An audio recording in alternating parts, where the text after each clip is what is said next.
Nyebutnya keasaman yang luar biasa di dalam rumen itu. Loh, kok bisa ya asam kan gitu kan ya?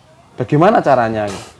Jadi asidosis itu karena biasanya kalau di masyarakat itu karena yang pertama karena dia pakan. Kenapa pakan? Terlalu banyak karbohidrat atau protein.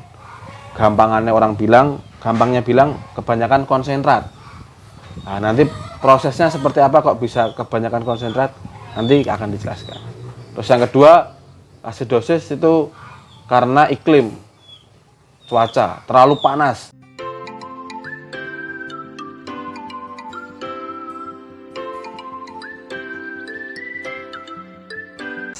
Assalamualaikum warahmatullahi wabarakatuh. Kembali lagi dengan saya Aringga Laskar Ternak. Alhamdulillah masih bersama Dokter Hewan Gagang. Hari ini kita akan membahas ini nggak tahu penyakit atau apa. Jadi asidosis. Kalau di kandang itu biasanya domba-domba terutama yang baru masuk atau yang mungkin beberapa waktu di penggemukan ini umum terjadi, yaitu tentang asidosis atau mencret. Asidosis atau mencret itu beda apa enggak? Beda. Beda, oke.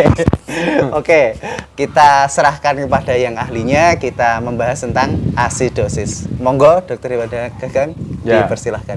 Asidosis itu kan sebenarnya bukan penyakit ya. Dia kalau disebut itu kalau di dalam bangku kuliah yang teman-teman dulu gitu, itu nyebutnya metabolic disorder atau adanya penyimpangan di metabolisme gitu kan.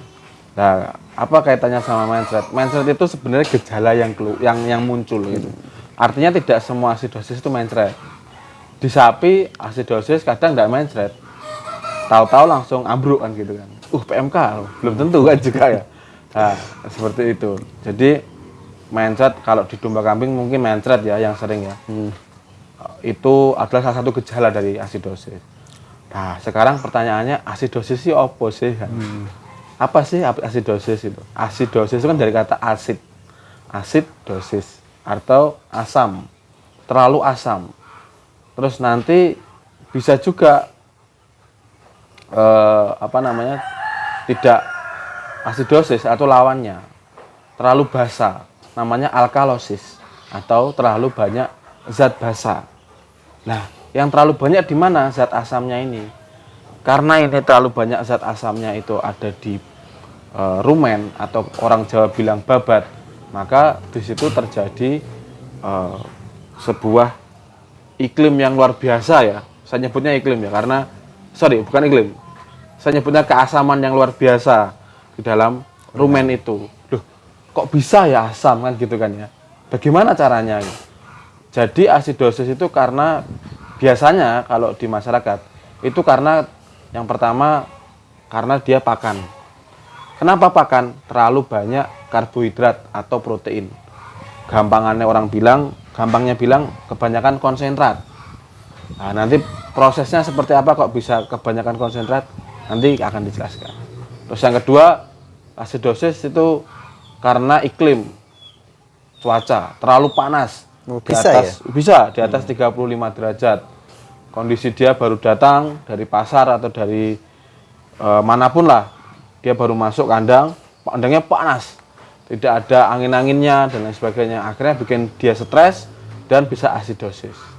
Awalnya dari head stress atau stres panas, akhirnya kemudian asidosis.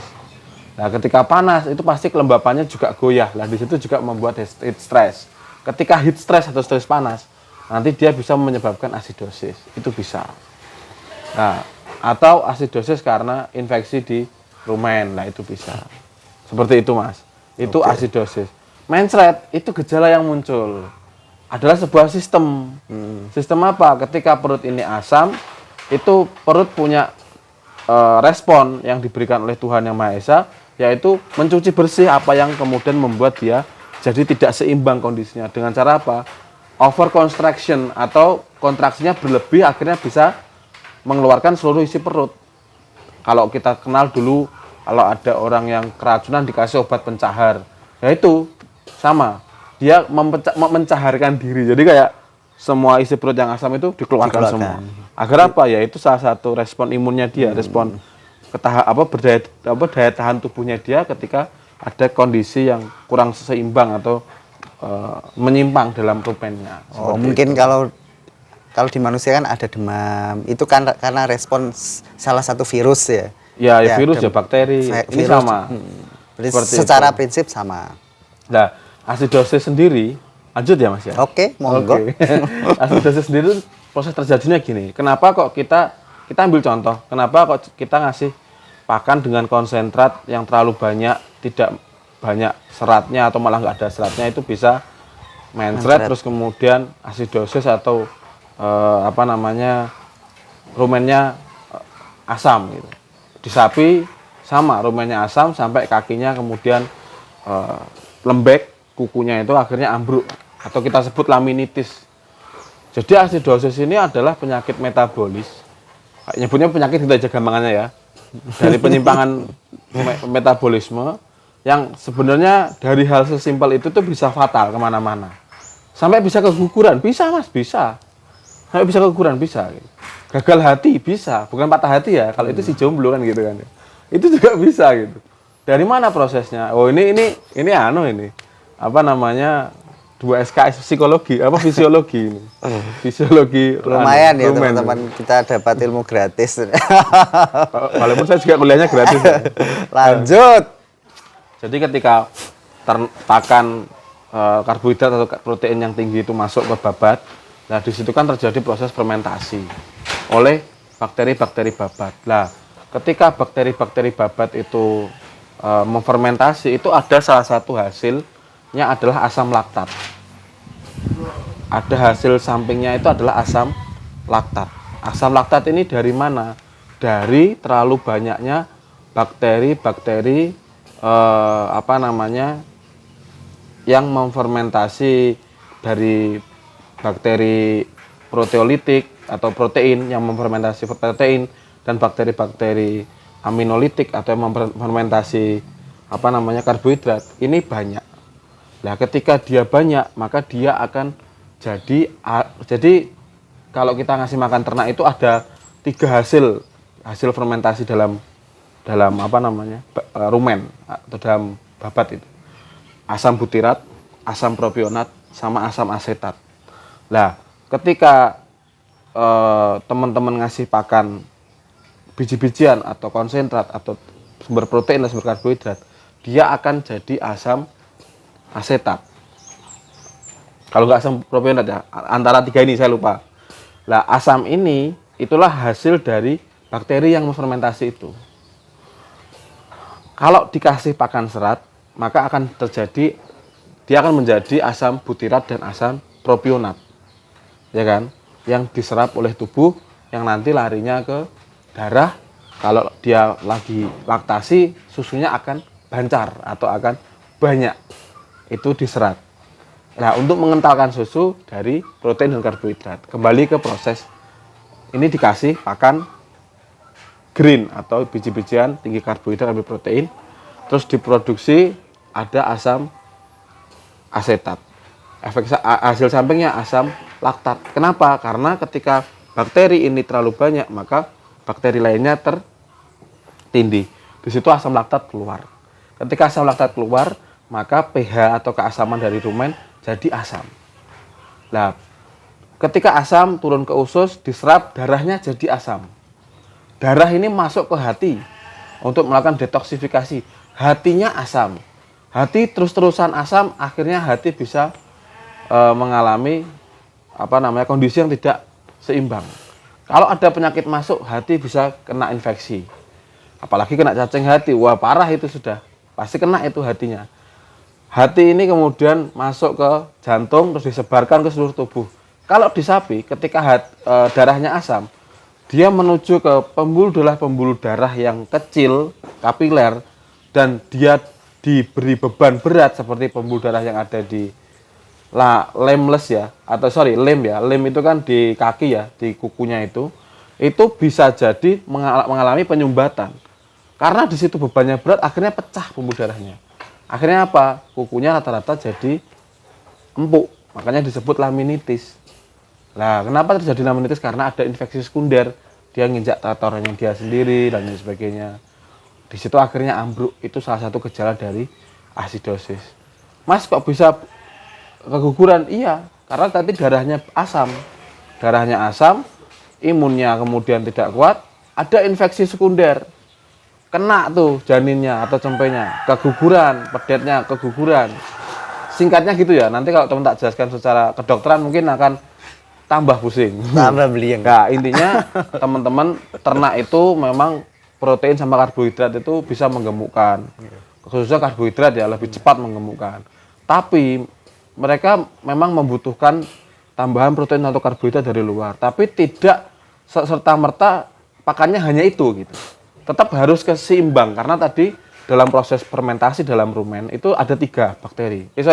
Ada 3 asam atau asam lemak terbal. Apa sih Mas asam lemak terbal? Wis pokoknya pahami jadi 3 asam ya. Asam lemak terbal itu yang nanti masuk ke darah itu yang akan didistribusikan dalam bentuk daging atau dalam bentuk susu atau dalam bentuk kentalnya susu. Asam propionat, asam butirat, asam asetat. Nah, asam asetat ini dari karbohidrat dan protein. Terlalu banyak itu juga akan mengalami efek samping. Terus hijauan. Hijauan akan menjadi 2 asam. Loh, hijauan ini 2 asam. Karena memang hijauan makanan pokok dari ternak ruminansia. Ketika dia masuk, maka dia akan masuk ke, kalau ke puting dia jadi susu, volume susu. Kalau ke daging jadi pertumbuhan. Terus kemudian kalau di tulang jadi tumbuh juga tulangnya, seperti itu. Kalau protein sama karbohidrat terlalu banyak itu juga mengganggu bakteri yang kemudian menyerap dari serat atau bakteri selulolitik, yang memfermentasi serat atau selulolitik itu tadi, dia akan mengganggu keasaman dari lingkungan dari rumen itu sendiri karena terlalu banyak asam asetat dari grain atau dari karbohidrat atau dari biji-bijian sehingga kondisinya asam gitu. Terus kalau kondisinya asam, bagaimana Mas cara menanggulanginya? Biasanya Tuhan itu kan memberikan sebuah antisipasi sebenarnya. Dari mana? Dari ludah. Ludah itu sifatnya basa sebenarnya teman-teman. Karena kalau dalam nama kimianya ludah itu natrium bikarbonat atau sodium bikarbonat bahasa Inggrisnya ya. Itu basa. Kalau dia sudah terlalu banyak karbohidrat dan protein, dalam hal ini konsentrat terlalu banyak masuk ke dalam rumen, produksi ludahnya nggak mencukupi, ya dia tetap asam.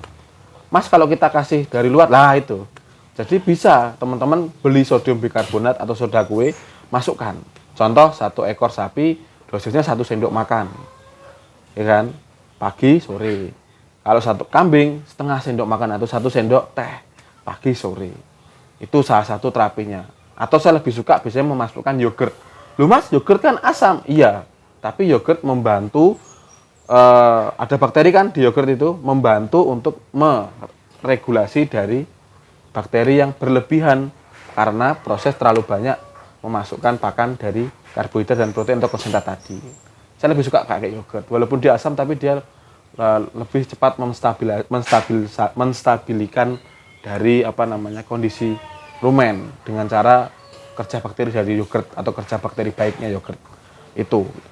Nah, pakai yogurt, pakai soda kue seperti itu. Biasanya kalau teman-teman pengen menanggulangi rasa sakit yang muncul dari gejala asidosis, contoh mencret, pasti dia nanti akan dehidrasi, akan demam, ya kasih cairan Yogurt. Yogurt tadi sudah ya. Kasih cairan yang mudah diserap atau isotonik, contoh air kelapa. Nah itu monggo. Cekokkan. Hati-hati kalau mencekok. Bisa jadi nanti kalau teman-teman terlalu ceroboh bisa masuk ke trakea atau ke tenggorokan yang arahnya ke paru. Nah itu nanti juga bisa infeksi, makanya hati-hati. Seperti itu. Terus kalau dia kalau di sapi ada laminitis ya, kakinya itu jadi bengkak dan empuk kukunya, akhirnya dia ambruk, maka kasih anti nyeri dan antibiotik untuk infeksi sekunder. Loh Mas, antibiotik kan nggak boleh disuntikkan oleh manusia, orang biasa. Sebenarnya tidak boleh. Itu yang boleh suntik hanya dokter hewan. Jadi maka hubungi dokter hewan setempat. Seperti itu. Ya iya kan. Sip. Nah, Mas ada yang teman saya nyuntik sendiri. Ya kalau bisa dapat antibiotik sekarang di pasaran adalah itu PR-nya pemerintah terkait antibiotik. Oke, kembali jadadoh kan gitu kan. Nah, terkait asidosis, penyakit simpel tapi bisa kemana-mana. Hati bisa kena, terus kemudian janin atau cemplek atau pedet bisa kena juga. Di sapi kaki bisa jadi laminitis. Di domba kambing mencret, akhirnya dia dehidrasi. Karena dehidrasi dia kondisinya lemah, ada kondisi yang kurang ideal di kandangnya, kena infeksi. Terus di situ ada lalat, akhirnya kena worm, ringworm atau daging atau kakinya atau apanya itu dirubung set, tahu ya, ada maggot. Nah itu di situ di beberapa organ luarnya akhirnya kena semua, itu malah bisa jadi fatal gitu kan ya, gara-gara asidosis. Asidosis karena apa ya? Karena pakan. Bisa jadi karena heat stress atau stres panas. Simple masalahnya. Jadi bisa membuat hal yang tidak simpel kan gitu. Itu Mas terkait asidosis. Oke, berarti asidosis itu prinsipnya sebenarnya bukan penyakit ya? Iya, adanya ini kondisi yang tidak ideal. Adanya kondisi yang tidak ideal terkait dengan pakan maupun cuaca ya. Pakan dan cuaca. Terus ini Dok, maksudnya untuk antisipasinya agar enggak terjadi asidosis, hal apa yang harus dilakukan? Pertama-tama misalnya domba baru datang, biar mencegah, kan asidosis itu biasanya pertama kali domba datang kan, akhirnya dia stres terhadap pakannya karena mungkin stres perjalanan. Prinsipnya stres karena iklim yang ada di luar tubuhnya kan ya. Nah itu seperti apa? Kalau di SOP yang sering, yang udah ada di channel YouTube, nanti ada di atas ini ya, link ininya, SOP ternak masuk. Itu biasanya kita kasih soda kue, ya kan. Setelah itu ditambah, disusulkan, kasih yogurt sama gula aren sama ragi tape. Nah nanti kenapa alasan ragi tape nanti ada di ini, channelnya nanti di atas ini loh. Pink gitu. Gendeng. Nah, itu akan muncul gitu kan. Oke. Nah, dikasih itu fungsinya, kalau yogurt tadi sudah untuk terapi menstabilkan kondisi bakteri yang tidak stabil tadi. Soda kue menstabilkan keasaman, terus ragi tape tadi untuk energi dan support cairan kan pasti ragi tape sama dia untuk mengembalikan kestabilan dari bakteri atau mikroorganisme yang ada di rumen. Terus gula aren tadi maksudnya itu untuk energi, sekaligus di gula aren kan biasanya ada air ya. Lah itu untuk terapi hidrasi atau terapi cairan kayak gitu. Nah, untuk pakannya sendiri Dok, maksudnya pakannya itu kita kan pakannya langsung complete feed ya. Yeah. Itu apakah harus treatment langsung pakan yang kita gunakan yang tinggi protein dan karbohidrat tadi, atau kita pancing dulu misalnya pakai sumber serat yang lebih banyak, atau pakai pakan yang langsung bagus itu? Kalau pengalaman saya, ketika dia udah dikasih gula aren, ragi tape, yogurt sama soda kue, itu saya kira dia sudah siap. Sudah siap menerima pakan yang untuk versi penggemukan. Asalkan tadi ya kandungan seratnya harus seimbang dengan karbohidrat dan proteinnya, seperti itu. Nah, ketika dia dikasih ada 1 atau 2 domba dari satu koloni itu makannya terlalu istilahnya lahap ya, itu malah menurut saya perlu, ini yang tidak dipahami. Kadang peternak ada domba baru atau ternak baru datang, makannya banyak, itu dikasih terus. Nah, padahal dia masih proses istilahnya stres. Ketika dia dikasih terus, itu malah bisa menjadikan ngerusak kondisi rumennya secara tadi keasaman tadi. Makanya ketika sudah dikasih ragi tape, terus kemudian yogurt, gula aren sama soda kue tadi, itu tetap diamati, jangan terlalu banyak dulu dikasihkan. Jadi seumpama targetnya 1 kilo per hari, ya kasihlah setengah kilo per hari atau 2 on sekali makan. Nanti teriak-teriak nggak apa-apa, biarin dulu dia sampai kemudian 1 sampai 3 hari. Nanti setelah 3 hari baru kita gencar atau baru kita maksimalkan pemberian pakannya. Karena kita tidak tahu kondisi perutnya itu sudah pulih atau belum, walaupun kita sudah melakukan pencegahan dengan cara itu tadi gitu kan ya. Tapi kan setiap ternak atau setiap makhluk itu kan beda-beda. Kayak saya suka pedas, nggak butuh sudah kue. Mas Aringga butuh kan gitu kan beda-beda sama ternak. Walaupun udah dikasih sama, saya udah dikasih sama, Mas Aringga udah dikasih sama, tapi belum tentu Mas Aringga nggak kepedesan. Tetap kepedesan mungkin bisa dalam konteks makanan pedas ya. Tapi dalam konteks pakan tinggi karbohidrat dan protein, bisa jadi dalam 100 ekor koloni itu udah dikasih semua itu. Tapi ternyata tetap aja ada, ya ada, karena memang beda-beda. Kalau kita ngeruntut nanti beda lagi, bagaimana proses dia besar dari cempe menuju ke darah itu tadi, atau dari cempe menuju ke rowan ya, nyebutnya rowan, atau dari jantan bakalan yang siap digemukkan kayak gitu. Nah itu akan nanti ketarik ke sana. Apakah pas kecil cempe ini pakannya tercukupi gitu. Induknya apakah tercukupi, akhir susunya tercukupi. Nah itu nanti kan banyak versi, apalagi kalau teman-teman bahasanya tengkulak atau beli bakalan dari barang-barang pasar, bukan barang-barang satu farm yang dia punya indukan katakan 1000 gitu. Teman-teman ngambil 60 ekor anakannya. Tapi kan belum ada kan seperti itu. Jadi tetap konsepnya kita anggap mereka belum walaupun sudah dikasih penanggulangan seperti tadi ya, belum 100% ready dikasih banyak pakan penggemukan. Jadi tetap di training. Kasih lah 2 on per kali makan. Besoknya 4 on. Besoknya baru setengah kilo kayak gitu. Nah, nanti kalau setengah kilo habis besoknya nanti ada di SOP penggemukan. Dalam hal ini adalah perawatannya seperti itu. Oke, Masya Allah, panjang kali lebar kali tinggi. Semoga teman-teman memahami apa yang disampaikan Mas Gagang atau Dokter Hewan Gagang. Nanti kalau ada yang nggak paham langsung komen di bawah ini atau ada nomor saya nanti minta monggo. Saya ada di tertera di bawah ini loh. Nah ini ting lah ini. Nah itu nanti langsung kontak-kontakan sama saya 24 jam, tapi balasnya nggak tahu kapan gitu. Oke, ya prinsipnya asidosis itu terjadi karena yang pakan dan yang terjadi di luar tubuh, yaitu mungkin dari iklim, terus dari proses perjalanan, terjadi panas atau mungkin dingin juga ya bisa jadi ya. Bisa. Prinsipnya terkait dengan cuaca. Tapi kalau kedinginan bukan asidosis nanti, alkalosis. Alkalosis, oke. Ya prinsipnya itulah. Tadi sudah dijelaskan panjang lebar. Semoga videonya ini bermanfaat. Terima kasih teman-teman telah menyimak.